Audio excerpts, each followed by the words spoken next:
set my fandom aside. I'm just going to be right. The Cowboys are a near lock to beat the Redskins. Hold on. You just mentioned the Cowboys and a lock in the same sentence. Did I hear you correctly? Looking left this time. Still looking. Goes over the middle, and it is picked off. Picked off by the Cowboys in the end zone on the doorstep of a score. Back to throw. Good protection. Runs up out of the pocket. Runs to the goal line. Leads it in. That's a great read by Dak Prescott. 2nd and 2 at the 4. Handoff. Inside. Alfred Morris walks the dog. Alfred Morris comes back to Washington and puts Dallas on top. Well, I guess we all know who won that debate. Dak Prescott celebrated his first career victory last Sunday in Washington. On Sunday night, he'll be looking for his first win with Dallas in primetime when the winless Bears come to town. Prescott is already making history as a replacement for the injured starter Tony Romo. The Mississippi State product has thrown 75 passes without an interception in his first 2 NFL games, breaking Warren Moon's record. We now welcome Will Kane, who correctly predicted that one. That's right, How we Molly. doing? Thank you for being with us. About the only one he correctly predicted. A dead clock is right twice a day with his lucky self. What's up, man? What's up? Well, I'm happy to be here. I appreciate you guys having me on. But, yeah, we don't move to the future till we at least get to wallow in the past for one moment. Do you want to apologize? Do you want to recognize? Hell no. Hell no, you lucked up. It ain't my fault that Kirk Cousins forgot how to play or Jay Gruden forgot how to coach. I mean, please. Excuse me? Let's not pretend, by the way, that was my only correct prediction, Molly. I mean, yeah, the Cowboys are an easy prediction. Didn't you have another one about doesn't Mike Zimmer have Aaron Rodgers' number? Didn't Aaron Rodgers go on to have perhaps his worst game as a professional? Stephen A., don't tell me when I'm not here you're getting schooled by everybody. I thought it was just me. Maxie also picked the Dolphins to beat the Patriots. Well, and I forgot what else he picked. That. I mean, I'm just simply saying. You got me. Yeah, listen. He got me. He got me. Listen, the only really pick I care about is the Cowboys. I mean, the Aaron Rodgers Vikings thing or whatever, they'll figure that out. Aaron Rodgers hasn't been the same for a little while. He's got to get on his game, no question about it. But the real place Will got me was with the damn Cowboys, because I swear I didn't think that the Redskins would lose this game. You got me there. I'm a man up and acknowledge you with your non-football knowing self actually lucked up. Yeah. and picked the right pick with the Cowboys. I'm going to give it to that. A guy from Texas picks the Cowboys. Exactly. If I were you, Stephen A., just some humble advice. If I were you, I wouldn't go around calling me my non-football knowing self, because it gives the impression that just anybody can step up on this set and beat you. And I know you're running a competition.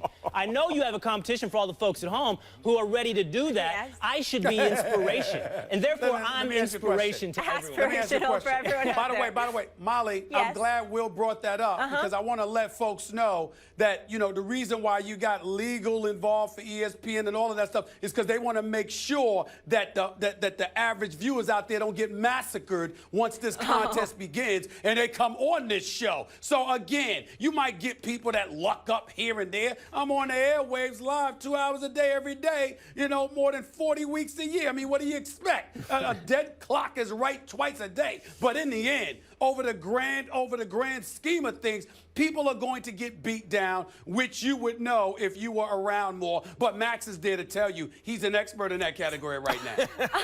Let's do it. Let's move forward. Fully delusional. Let's talk some Cowboys, and I want to start with you, Will. Are the Cowboys Romo's team when he returns? Undoubtedly. This is not a debate. Let's give credit where credit's due first. Let's start with Dak. Dak, everyone talks about, the word everyone uses with Dak is poise. And that merits itself out in the numbers, and it's specifically in third down conversions. He's converting third downs like no other rookie, like a seasoned vet. What more, he's improving. If you look at his QBR, his completion percentage from game 1 to game 2, he went from 55 to 70% completion. He went up to a QBR above 100 in his second game. Dak's the real deal. But this is why it's Romo's. Dak's best game yet is not as good as Tony Romo's worst game. You take Tony Romo's stats over his career, and I don't care what stat you want to pick, completion percentage, yards per attempt, QBR, touchdown percentage, record, 19-4 over the last 2 or 3 seasons, it's Tony Romo. And as long as the debate is Tony Romo at his worst is better than Dak at his best right now, it's Romo's team from here forward. Yeah, I mean, Will is right about this, Stephen A. Look, Dak Prescott is excellent, and he's going to be excellent. You see the real deal. You know it when you see it. It's throughout the preseason, the regular season, etc. However, let's not forget that if Cousins doesn't throw a red zone pick, they're 0-2 right now, and everyone's clamoring, when is Romo going to get back? I mean, that's what would happen if not for Cousins' interception. Tony Romo, when last seen in action over the course of a full season, 2014, it's a little closer in the recent past than it sounds, right? Because it's a season and some change. 5th in points, the Cowboys were with Romo under center. 7th in total offense.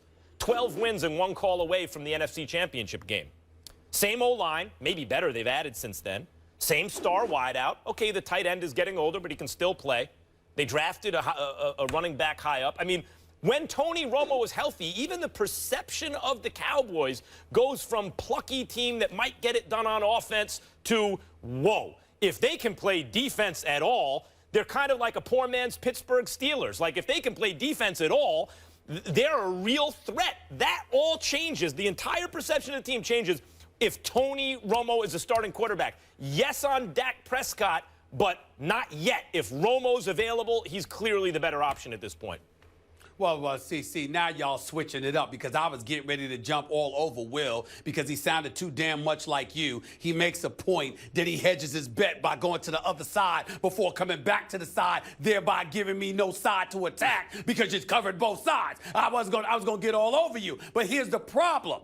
What you're saying, Max, is this, based on right now. Well, who the hell's going to argue that right now with Dak Prescott, who's only completing about 60% of his passes, okay, he hasn't thrown a touchdown yet, hasn't thrown any interceptions either, he's thrown for over 500 yards. It's a decent performance because guess what?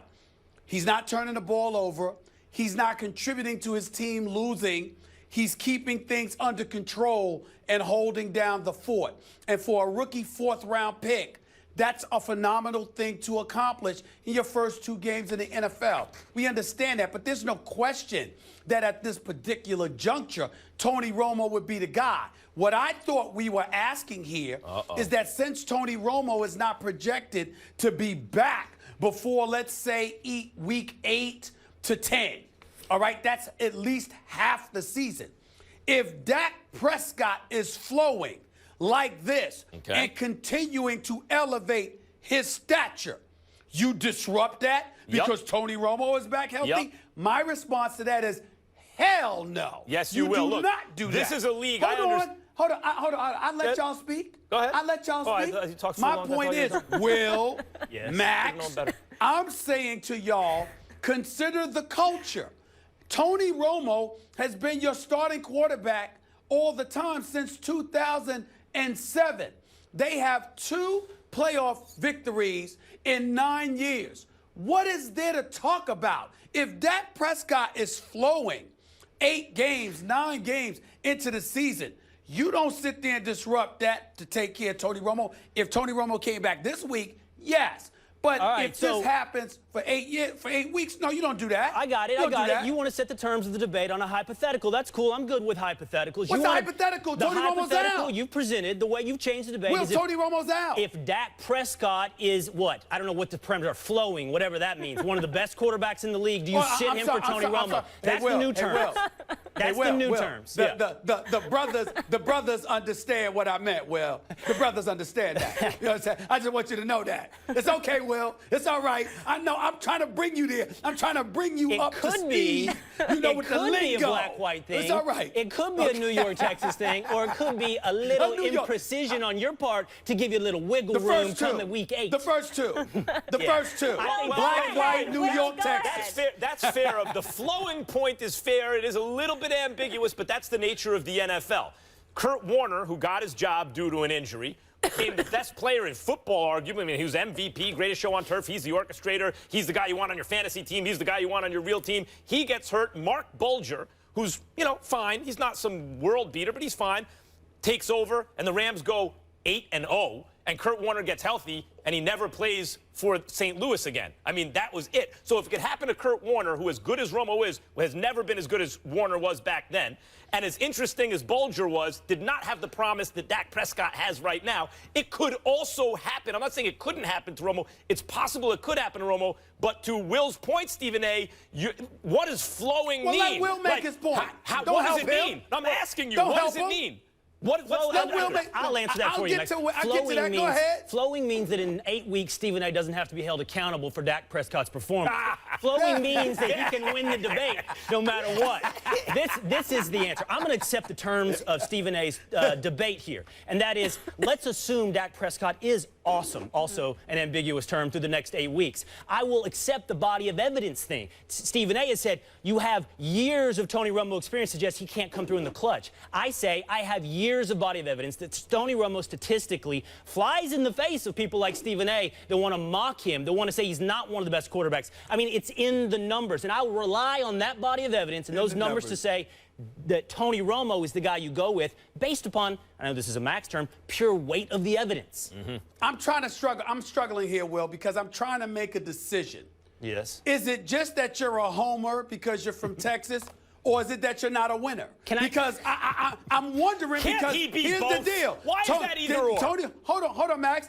Tony Romo has done nothing when it counted. So if he's done nothing when it counts and all you can point to is numbers, I can give you a whole bunch of stuff or a whole bunch of people that might have put up decent numbers. But I thought in the world of sports, what it comes down to is your ability to step up when it counts most, particularly when you're a $100 million contract with over $55 million in guarantees who can't win playoff games. You know, I'm sorry. That might have been my mistake. My bad. I'm really glad that Max is here because I want, this coming from the guy. You need all the help you can get. This is coming from the guy who last week, to explain Aaron Rodgers against Mike Zimmer, came up with every excuse in the world, including Max. He's a Super Bowl champion. The weather, that it's a little cold in Minnesota. Stephen A. Hey, Stephen A., remind me. What's the name of the stadium in Green Bay? What's the nickname? What do they call it in Green Bay? Lambeau. You might not remember. I'm sorry, Molly, what was that? It's the frozen tundra. Oh, the frozen tundra. So the quarterback that plays on the frozen tundra can't go to Minnesota and play.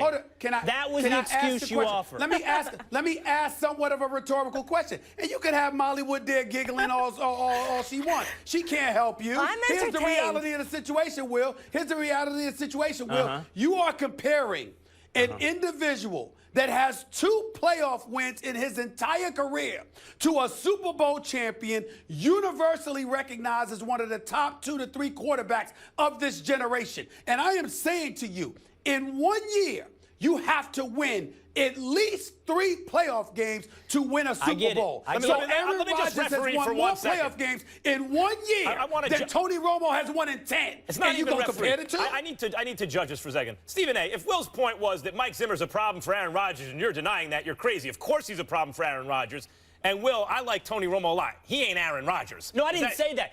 So, I'm sorry, that point was missed. My point is a man who says the weather is a problem for Aaron Rodgers might not be qualified to judge what a homer is. Well, that's good. That's a good try. That was a good one. Well, because I think he's misquoting me. That's why I'm looking up. No, we got tape. We got tape. Wait a minute. Oh, I'm sure we got tape.